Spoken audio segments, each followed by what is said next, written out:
সফল এরকম মানুষ বেশি যারা ভোর 6টায় ওঠে, না ব্যর্থ এরকম মানুষ বেশি যারা ভোর 6টায় ওঠে?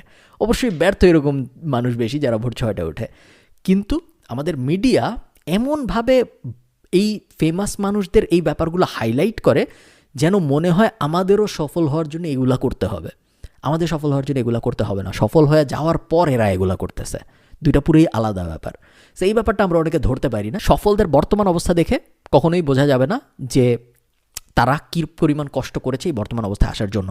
এবং আপনি যদি তাদের বর্তমান হ্যাবিট রেপ্লিকেট করার চেষ্টা করেন, তার মানে আপনি তাদের বড়লোকি হ্যাবিট রেপ্লিকেট করার চেষ্টা করতেছেন। এই বড়লোকি হ্যাবিট রেপ্লিকেট করার চেষ্টা করলে আপনার অবস্থা থেকে আপনি ওই বড়লোক অবস্থায় যাইতেই পারবেন না। সো বড়লোক অবস্থায় যাওয়ার জন্য আপনার তারা যখন ব্যবসা দাঁড় করা ছিল তখন কি করতেছিল ওইটা রেপ্লিকেট করতে হবে। সো আমাকে যখন কেউ বলে মার্ক জাকারবার্গ 1 গেঞ্জি পরে তাই আমিও 1 গেঞ্জি পরি, ওইটা এটা একটা বোকার মতো চিন্তা। আপনার চিন্তা হবে মার্ক জাকারবার্গ 48 ঘন্টা কোডিং করতে, আমিও আমার বিজনেস